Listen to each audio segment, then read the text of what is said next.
ఇంట్లోనే బదలవుతాయి. అమ్మ ఏం అదృష్టవంతురాలివమ్మా నువ్వు, నిజంగా ఇలాంటి పిల్లవా, అలాంటి భర్త. అబ్బా తల్లి నీకేం లోటమ్మా, ఇంకా ఒక ఆడద ఏం కోరుకుంటుంది? మంచి భర్త, చక్కటి పిల్లలు, ఈ రెండు నీకున్నాయి కదమ్మా. అసలు శ్లోకంలో ఉన్నటువంటి రహస్యం ఇది. ఇంకా అమ్మా నేను ఇలా అన్నానని అనుకోవద్దు, నీకు పిల్లల గురించి ఏమైనా బెంగుందా? ఏం లేదు. మీ ఆయన గురించి ఏమైనా బెంగుందా? ఏం లేదు. నీవు దేని గురించి బెంగ పెట్టుకోవలసిన అవసరం లేని దానవు. కాబట్టి వాళ్ళకి ఏం కావాలి? నీ వాత్సల్యం కావాలి. అమ్మవు కాబట్టి కొడుకుల్ని ప్రేమగా చూస్తావు, భర్త కాబట్టి సహజంగా ప్రేమగా చూస్తావు. నీ కారుణ్యం వాళ్ళకెందుకమ్మా? నీ దయ వాళ్ళకి అక్కర్లేదు. నీ దయ కావలసిన వాళ్ళు ఎవరో తెలుసా అమ్మా? నానా కష్టాల్లో పడిపోయి మాయలో చిక్కి కొట్టుకుంటున్న వాళ్ళం మేమున్నాం. మాకు ఆ దయ కావాలి. ఆ దయ అవసరం లేని వాళ్ళు నీ భర్త, నీ పిల్లలు. కాబట్టి ఆ దయ ఏం చేస్తావు? తీసుకెళ్లి దాచి దాన్ని వర్షించేస్తావమ్మా. నువ్వు దాచేశావని నేను అన్న, నువ్వు వర్షించేస్తావు. వర్షించేయడానికి మీరేం చేశారని నేను దయని వర్షించను అని అడగవమ్మా. ఏం చేస్తే వర్షిస్తావో తెలుసా? నీ మీదో శ్లోకం చెప్పక్కర్లేదు, నీ మీదో పద్యం చెప్పక్కర్లేదు, నీ పూజ చెయ్యక్కర్లేదు, నీ పాదాల మీద ఇంత కుంకం వేయక్కర్లేదు. నిజమే, అమ్మ ఉన్నది.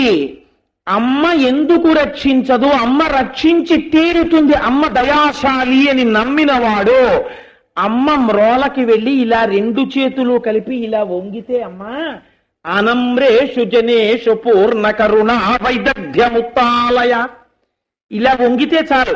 అబ్బా ఇన్నాళ్ళకి నాకు అవకాశం దొరికింది రా వీడిని ఉద్ధరించడానికని కురిపించేస్తావు అంతే కారుణ్యం. ఎందుకంటే ఇంట్లో అవసరం లేదది.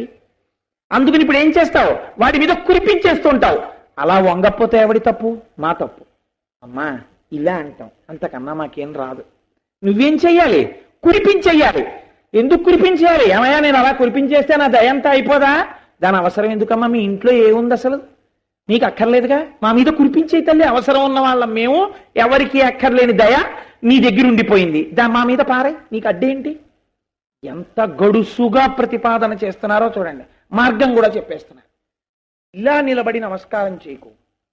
ఆనమ్రేషు జనేషు, ఇలా వెళ్ళినప్పుడు అమ్మవారి కరుణ నీ మీద పడాలనుకుంటే ఇలా నువ్వు నమస్కారం చేసి ఇలా నువ్వు వంగావా అంతే. నీకు పాత్రత పొందేశావు. అమ్మవారి అనుగ్రహాన్ని పొందడానికి కావలసినటువంటి అర్హత నీ యందు ఏర్పడినది.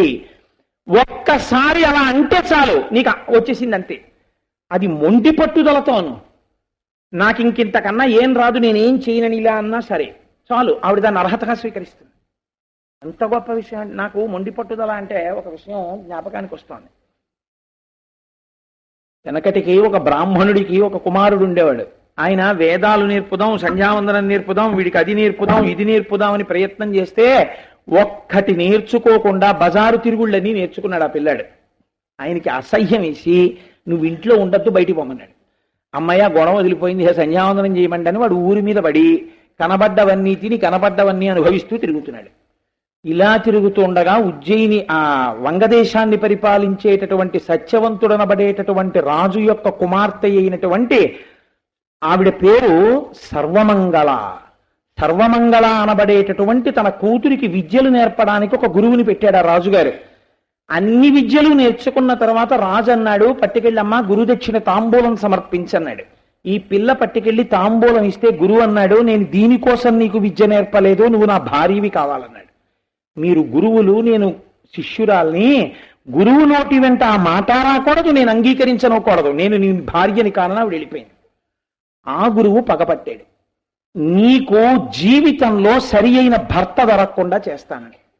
పగపట్టి రాజుకి తన మీద అనుగ్రహం ఉంది కాబట్టి, ప్రేమ ఉంది కాబట్టి, పిల్ల జీవితం పాడు చేయడానికి ప్రాతిపదిక వేసుకుని ఒక పనికి మాలిన వాడి కోసం వెతికాడు.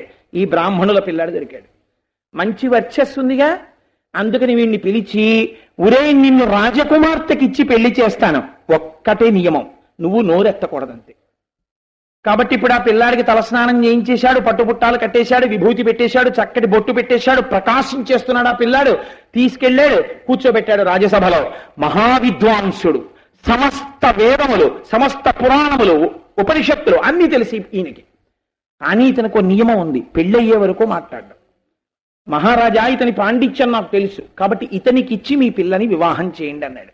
ఈ పిల్లవాడిని తీసుకెళ్ళినప్పుడు ఒక్క మాట చెప్పాడు, ఒరే ఆ ఆడపిల్ల వచ్చి నీకు నమస్కారం చేస్తుంది, చేసినప్పుడు మాత్రం త్రిపీడా పరిహరోస్తు అని ఆశీర్వచనం చెయ్యి, 3 పీడలు పోవాలి అని చెప్పు.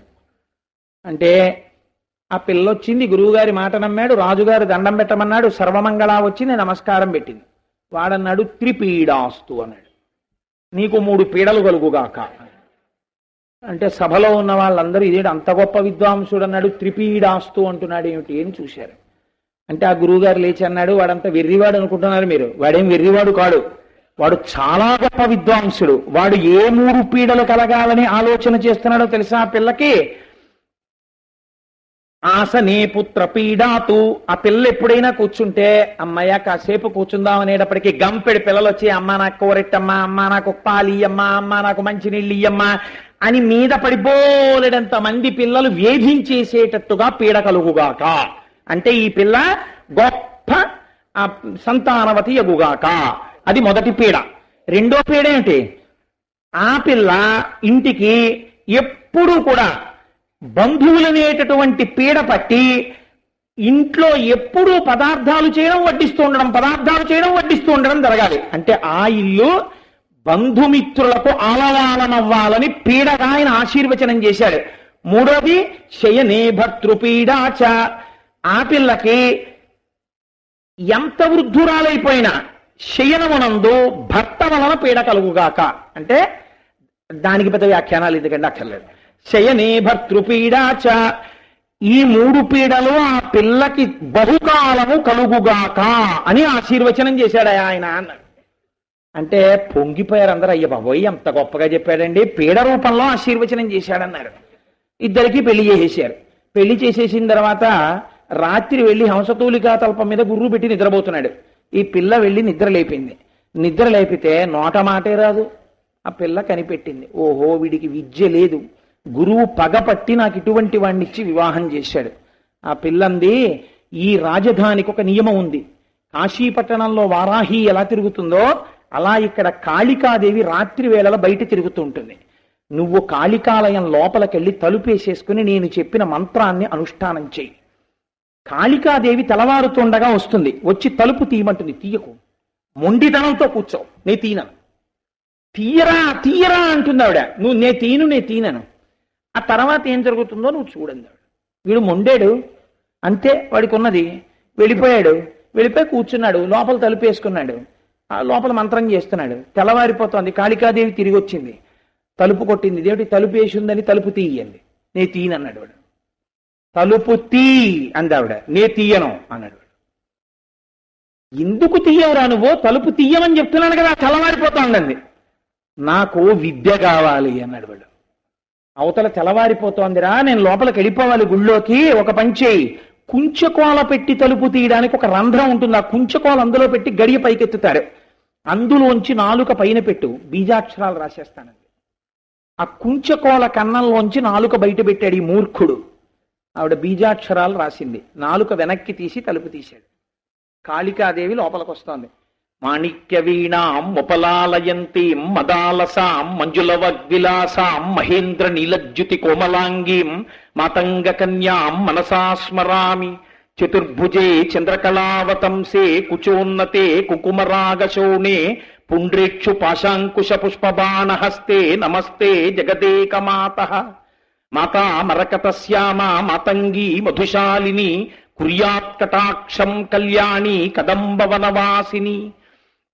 జయ మాతంగతనయే జయ నీలోత్పలజ్యుతే జయ లీలాశుకప్రియే అని జై జననీ సుధా సముద్రాంతహృజ్జన్మణి ద్వీప సంరూఢ బిల్వాటవీ మధ్యకల్ప ధ్రుమాకల్ప కాదంబ కాంతార వాసప్రియే కృత్తి వాసప్రియే సాగరారబ్ధ సంగీత సంభావనా సంభ్రమాలోక నీపస్రగాబద్ధ చూలీశ నాథత్రికే సానుమత్పుత్రికే శేఖరీభూత శీతాంశు రేఖామయూఖావలీనగ్ధ స్నిగ్ధ నీలాలక శ్రేణి శృంగారితే లోక శృంగారితే కామలీలాధనుస్సన్ని భభ్రుల్లతా పుష్ప సందోహ సందేహ కృర్ణాసికా చారుమౌక్తికే అని ఒక్కసారి సర్వ యంత్రాత్మికే సర్వ మంత్రాత్మికే సర్వ శక్త్యాత్మికే సర్వ పీఠాత్మికే పాహి మాం దేవి తుభ్యం నమో దేవి తుభ్యం నమో దేవి తుభ్యం నమః అని అమ్మవారిని స్తోత్రం చేశాడు ఆ శ్యామలా స్వరూపాన్ని. అంతే, నువ్వు ఎక్కడికెడితే అక్కడ విజయం రానాయన అని ఆశీర్వచనం చేసేసింది తల్లి. మ్రోల ఇలా నిలబడినందుకు, మొండితనం చేసినందుకు ఆ స్థాయికి వెళ్ళాడు. నీకు చేతనైతే అమ్మవారి దగ్గర వినయంతో ఒక్కసారి మొండితనం ఏమైనా ఉంటే, అమ్మా నాకు ఇంతకన్నా చేత కాదని ఇలాను, బాగుపడిపోతావు. బయట చేసిన మొండితనం పాడు చేసేస్తుంది. మహానుభావుడు ఉజ్జయిని నగరానికి వెళ్ళాడు, ధారానగరానికి, భోజరాజు గారు పరిపాలిస్తున్నారని. అక్కడ ఏకసంతగ్రాహి, ద్విసంతగ్రాహి, త్రిసంతగ్రాహి అని ముగ్గురున్నారు. వాళ్ళు ఎవరైనా వస్తే ఏ పద్యం చెప్తావని అడిగేవారు. ఈయన పద్యం చెప్తే ఏకసంతగ్రాహి పట్టేసేవాడు. ఏకసంతగ్రాహి వచ్చినవాడు కలిపి చదివితే ద్విసంతగ్రాహి చదివేస్తాడు. ద్విసంతగ్రాహి ఏకసంతగ్రాహి వచ్చినవాడు చదివితే త్రిసంతగ్రాహి చదివేస్తాడు. కాబట్టి కొత్త కవి దగ్గర ముందు పద్యం వినేసి భోజరాజు గారు ఆస్థానంలో కూర్చుని ఈ కొత్త కవిని రమ్మని శ్లోకం చదవగానే ఏకసంతగ్రాహి అనేవాడు ఉట్టిదండి పచ్చబద్ధం, ఈ శ్లోకం ఇంతకు ముందు ఎవరో రాసేసిందే అని ఇతను చదివేసేవాడు ఏకసంతగ్రాహి. కవి ఏకసంతగ్రాహి చదవగానే ద్విసంతగ్రాహి చదివేవాడు, ద్విసంతగ్రాహి చదవగానే త్రిసంతగ్రాహి చదివేవాడు. వచ్చిన కవులందరినీ భోజరాజు గారు బయటికి పంపించేసేవాడు. అసలు మన రాజ్యంలో కవులు లేరా అని అడుగుతుండేవాడు చాలా కాలం. కొత్త కవిని పరిచయం చేసేవారు కాదు. మహానుభావుడు కాళిదాసు గారు ఈ ఏకసంతాగ్రాహి ఇంటికి వెళ్ళాడు. ఇంటికి వెళ్ళి, అయ్యా నేను రాజుగారి మీద కవిత్వం చెప్తాను అన్నాడు. ఏం చెప్తావో చెప్పు అన్నారు. ఏం చెప్తావు అంటే ఏం చెప్పనండి, నాకు వచ్చినటువంటి కవిత్వం నేను చెప్తాను. నాకు వచ్చినది ఏమిటో తెలుసా, రాజుగారి యొక్క కీర్తిని ప్రశంసించడానికి నేను వేసే మొట్టమొదటి ఉపమానం అస్థివా, ఒక ఎముకతో పోలుస్తాను. ఎముక తెల్లగా ఉంటుంది, రాజుగారి కీర్తి తెల్లగా ఉంటుంది, అందుకని అస్థివా. రెండోది ఏమిటి, అస్థి ఎముక తర్వాత చల్ల, మజ్జిగ ఎలా ఉంటుందో అటువంటి తెల్ల. ఆ చల్లవా తెల్ల కుక్కైవా, తెల్ల కుక్క ఎంత ఎలా ఉంటుందో అటువంటి తెల్లతనం రాజుగారి యొక్క కీర్తిని పొంది ఉంటుంది. అందుకని నేను ఇటువంటి వాటితో పోల్చి రాజుగారి కీర్తి ఇంత ప్రకాశిస్తోంది, సన్యాసి దంతాలు ఎంత తెల్లగా ఉంటాయో అంత తెల్లగా ఉంది, ఈ ఉపమానాలు వేసి చెప్తానన్నాడు.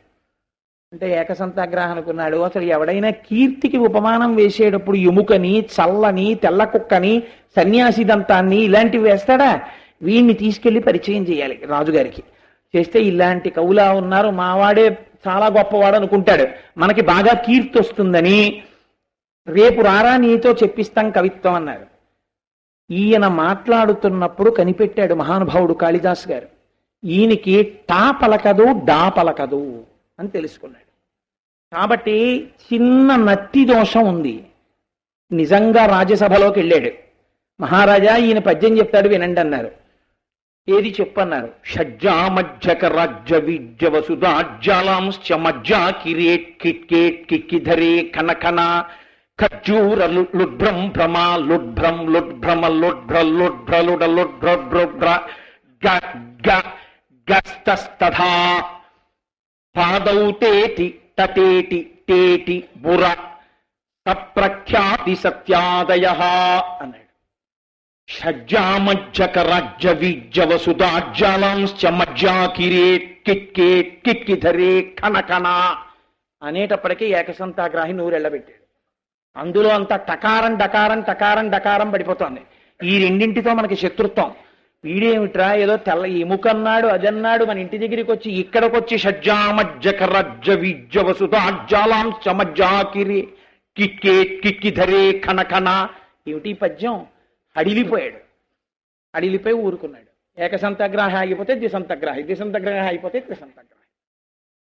పొంగిపోయాడు భోజరాజు గారు. అప్పుడు మహానుభావుడు కవిత్వం చెప్పాడు. ఒక్కొక్క పద్యం చెప్తుంటే, ఒక్కొక్క శ్లోకం చెప్తే భోజరాజు గారు ఒక్కొక్క దిక్కుకి తిరిగారు. 4 శ్లోకాలు అయ్యాక 4 దిక్కులు తిరిగి సింహాసనం దిగాడు. నీ కవిత్వానికి 4 దిక్కులా ఉన్న నా రాజ్యాన్ని ధారపోసేశానయా బ్రాహ్మణ, వచ్చి సింహాసనం మీద కూర్చో.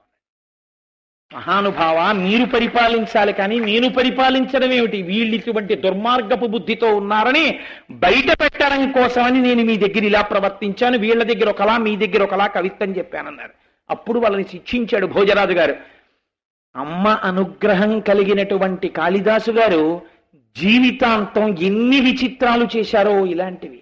ఎంత గొప్ప కవిత్వం చెప్పాడో మహానుభావుడు. కాళిదాసు పేరు చెప్పేటప్పటికీ మనకి కుమార సంభవము, అభిజ్ఞాన శాకుంతలము ఇవన్నీ జ్ఞాపకానికి వస్తాయి. ఎక్కడి నుంచి వచ్చింది ఆ కవిత్వం? పోతన గారికి ఎక్కడి నుంచి వచ్చింది కవిత్వం? అమ్మలగన్నయమ్మ ముగురమ్మల మూలపుటమ్మ చాలా పెద్దమ్మ సురారులమ్మ కడుపారడి బుచ్చినయమ్మ తన్నులు నమ్మిన వేల్పుటమ్మల మనంబున ఉండెడి అమ్మ దుర్గమాయమ్మ కృపాబ్ధినిచ్చుట మహత్వ కవిత్వ పటుత్వ సంపదల్. శంకర భగవత్పాదాచార్య స్వామి వారికి ఎక్కడి నుంచి వచ్చింది? అమ్మవారి అనుగ్రహమే. శరజ్యోత్స్నా శుద్ధాం శశియుత జటాజూటమకుటాం వరత్రా సత్రాణ స్ఫటిక ఘటికా పుస్తకరాం సకృన్నత్వానత్వా అని మహానుభావుడు శ్లోకం, ఆయన శారదాదేవి అనుగ్రహం గురించి శ్లోకం చెప్పారు సౌందర్యలహరిలో. కాబట్టి లోకంలో ఎంత కష్టం ఉన్నవాడైనా ఇలా అంటే చాలు, అమ్మా నీ కారుణ్యాన్ని వర్షించేస్తావు. దీన్నే శరణాగతి అంటారు. అందుకే మనం రోజు సుప్రభాతం చేయండి సుప్రభాతం చేయండి అని ఎందుకంటామో తెలుసా అండి? మీరు సుప్రభాతానికి వచ్చినప్పుడు ఒక శ్లోకాన్ని 3 మాటలు చెప్పిస్తాం. శరణం తరుడేందు శేఖర శరణం మే గిరిరాజ కన్యక శరణం పునరేవతా ఉభౌ శరణం నాణ్యదుపైవి దైవతం అని ఇలా అమ్మవారికి వంగి నమస్కరించి పొద్దున్నే ఆ బొట్టు పెట్టుకుని పువ్వులు తల్లో పెట్టుకుంటే అమ్మవారి అనుగ్రహం మీ మీద పడక ఎవరి మీద పడుతుంది? అమ్మా నీ దగ్గర ఇలా ఎవరైనా వంగారా అంతే, వాళ్ళ మీద నీ కారుణ్యాన్ని కురిపించేస్తావమ్మా. సిద్ధంగా ఉంటుంది, కళ్ళతో రక్షించేస్తావు. కామాక్షిదేవివి అమ్మా, ఇంత గొప్ప కన్నులున్న తల్లివి. ఆ పిల్లల్ని చూసుకున్నప్పుడు పొంగిపోతావు. నా పిల్లలు ఎంత ప్రయోజకులు. ఒకడు గణాధిపతి, సుబ్రహ్మణ్యుడు దేవసేనాధిపతి, నా భర్త మహాబ్రహ్మజ్ఞాని, నేను సమస్త లోకములకు కోరికలు తీర్చగలిగిన పరాశక్తి స్వరూపాన్ని. మా కుటుంబం లాంటి కుటుంబం ఎక్కడుంది? ఒక గృహిణిగా పొంగిపోతావు. హేరంబే చ గుహే చ హర్షభరితం వాత్సల్యమంకూరయ మరద్రోహిణి పూరుషే సహభువం ప్రేమాంకురం వ్యంజయం. కామం అంటే ఏమిటో తెలియనటువంటి వాణ్ణి, విరహం అంటే ఏమిటో తెలియనటువంటి వాణ్ణి నీ పక్కన కూర్చోపెట్టి మాకు దర్శనం చేయించావు. నీ విజయం కదమ్మా ఆయన చేత నీ మెళ్ళో మంగళసూత్రం కట్టించుకోవడం. ఇంత కామారి అయిన శంకరుడు వచ్చి నీ గడ్డం పట్టుకుని పైకెత్తి నీ అధరపాన అలసయా అని ఆ అమ్మవారి అధరపానం చెయ్యాలని పొంగిపోతట. అమ్మా అటువంటి వాణ్ణి అలా చేసి మాకు తండ్రిని కటాక్షించావు కదమ్మా. ఎంత సహజమైన ప్రేమమ్మ నీది భర్త మీద. భర్త మీద అంత గొప్ప ప్రేమ కలిగి మహాపతివ్రతవు. బిడ్డలు ప్రయోజకులైనటువంటి గొప్ప తల్లివి. అమ్మా మేము ఉండిపోయాం కదా, మాకేమొచ్చు, మేమేం చేస్తాం? మాకేమీ రాదమ్మా, మేమేమీ చెయ్యలేం. మేమేం చేస్తామో తెలుసా? మాకొక్కటొచ్చు. అది కూడా ఇలా నిలబడితే ఏం చూసి మీ మీద నేను అనుగ్రహం వర్షించను? పోని మీరేం చెప్పద్దు, మీరేం చదవద్దు, మీకేమీ చేత కాకపోతే ఇలా అంటే ఆనమ్రేషు జనేషు పూర్ణ కరుణ. మళ్ళీ అందులో భాగాలేం ఉండవు. అయ్యయ్యో వాడు నా కోసం వచ్చి వంగాడండి అని వర్షించేస్తుంది కరుణ.